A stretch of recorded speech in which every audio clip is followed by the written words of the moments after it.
बिस्मिल्लाहिर्रहमानिर्रहीम। हज़रत औन बिन अबी जुहैफा रहमतुल्लाह ताला फरमाते हैं कि मैंने अपने वालिद को एक गुलाम खरीदते हुए देखा। ये गुलाम जो मेरे वालिद साहब ने खरीदा ये हजामा का काम किया करते थे। मैंने देखा कि मेरे वालिद साहब इनसे कह रहे हैं कि ये औजार, जिस औजार से आप हजामा का काम करते हैं, हजामा के काम को आजकल हॉस्पिटलों में अंजाम दिया जाता है, पचना लगवाना इसको कहते हैं। पहले ज़माने में अफराद ये काम किया करते थे और आजकल बड़े बड़े इदारे हॉस्पिटल ये काम कर रहे हैं। तो हज़रत अबू जुहैफा रहमतुल्लाह ताला फरमाते हैं, मैंने अपने वालिद साहब को कहते हुए सुना कि आप इनसे, अपने इस गुलाम से कह रहे हैं कि जिस औजार से आप ये पचना लगवाते हैं, हजामा करते हैं, इस औजार को तोड़ दो। मैंने अपने वालिद साहब से दरखास्त की कि आप ये हजामे के औजार क्यों तोड़वा रहे हैं। बज़ाहिर इससे ये मालूम होता है कि हजामा लगवाने में शरई एतबार से कोई हर्ज है। तो मेरे वालिद साहब ने फरमाया, मैंने अल्लाह के नबी सल्लल्लाहु अलैहि वसल्लम से सुना है कि अल्लाह के नबी सल्लल्लाहु अलैहि वसल्लम ने हजामा का काम करने वाले की उजरत से मना फरमाया है। यानी आप अलैहिस्सलातु वस्सलाम ने हजामा का काम करना और इससे पैसे कमाने से मना फरमाया है।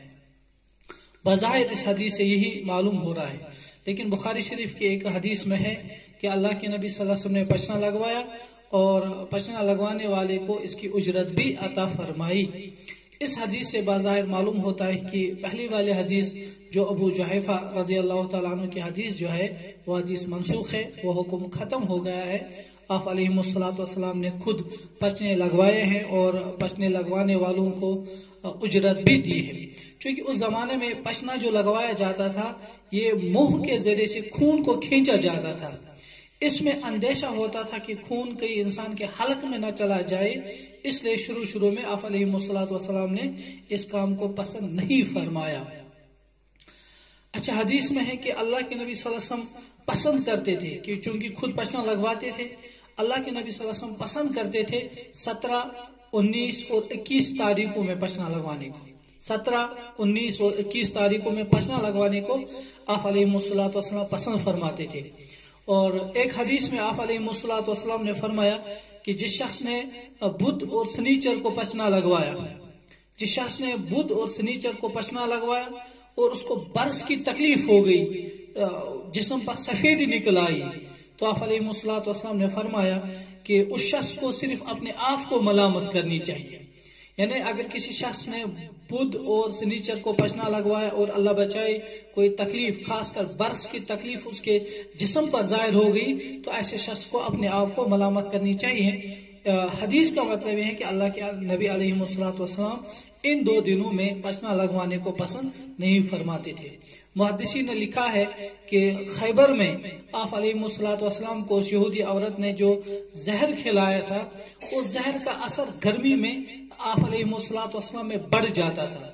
तो जिस्म के जिस हिस्से में उस जहर का असर बढ़ जाता था, आप अलैहिस्सलातु वस्सलाम जिस्म के उसी हिस्से में पचना लगवाते थे और ये फासिद खून बाहर निकाला करते थे।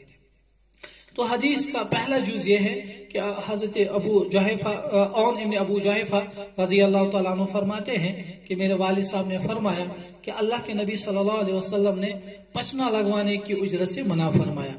और दूसरा जुज, आप अलैहिस्सलातु वस्सलाम ने कुत्ते की कीमत देने से भी मना फरमाए। यानी कुत्ता खरीदना, कुत्ता बेचना, ये कारोबार करने से आप अलैहिस्सलातु वस्सलाम ने मना फरमाया। क्योंकि हदीस में अल्लाह के नबी सल्लल्लाहु अलैहि वसल्लम ने फरमाया जिस घर में कुत्ता रहता हो उस घर में अल्लाह के फरिश्ते दाखिल नहीं होते।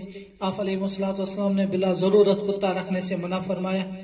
हदीस में अल्लाह के नबी सल्लल्लाहु अलैहि वसल्लम ने फरमाया जिस शख्स ने बिला जरूरत अपने घर में कुत्ता रखा तो रोजाना उसके नामा अमाल से 1 कीरात के बराबर, कीरात उस जमाने का वजन हुआ करता था जिस तरह आज हमारे यहाँ 1 किलो, आधा किलो, इस तरह का। आप अलैहिस्सलातु वस्सलाम ने फरमाया जिस शख्स ने अपने घर में कुत्ता रखा तो रोजाना उसके नामा अमाल से 1 कीरात वजन के बराबर अमल कम हो जाता है। تو حضرت عون ابن ابی جحیفہ رضی اللہ تعالیٰ عنہ فرماتے ہیں اللہ کے نبی صلی اللہ علیہ وسلم نے کتے کی قیمت لینے سے منع فرمایا۔ تیسری چیز جو آپ علیہ الصلوۃ والسلام جس سے آپ نے منع فرمایا، آج کل آپ دیکھتے ہیں ٹیٹو، آج کل کے نوجوانوں میں ٹیٹو بنوانے کا شوق بہت ہی زیادہ بڑھ رہا ہے۔ اس زمانے میں یہ ٹیٹو کا کام جو عورتیں کیا کرتی تھی، تو آپ علیہ الصلوۃ والسلام نے ٹیٹو بنوانے والے پر، یعنی جو یہ ٹیٹو بنوانے کا کام جو کرتے ہیں، آپ علیہ الصلوۃ والسلام نے ان پر لعنت فرمائی ہے۔ آپ علیہ الصلوۃ والسلام نے دونوں پر، کام کرنے والے پر بھی اور جو ٹیٹو بنوائے، اپنے جسم کو جو گدوائے، آپ علیہ الصلوۃ والسلام نے اس پر بھی لعنت فرمائی ہے، ناپسندیدگی کا اظہار فرمایا ہے۔ اور پھر آگے اس حدیث کا ایک جز یہ ہے کہ اللہ کے نبی صلی اللہ علیہ وسلم نے سود لینے والے پر، سود دینے والے پر، حتیٰ کہ حدیث میں آیا لکھنے والے پر، اس کے گواہ پر، اس کے گارنٹر پر، آپ علیہ الصلوۃ والسلام نے لعنت کا اظہار فرمایا ہے۔ اور اللہ کے نبی صلی اللہ علیہ وسلم نے پہلے زمانے میں جو باندیاں ہوا کرتی تھی، ان باندیوں سے غلط کام کر کے لوگ پیسے کمایا کرتے تھے، آپ علیہ الصلوۃ والسلام نے اس کمائی پر بھی لعنت کا اظہار فرمایا ہے۔ اور آخری جو اس حدیث کا جز جو ہے وہ آپ علیہ الصلوۃ والسلام نے تصویر بنوانے پر بھی لعنت کا فرمایا ہے۔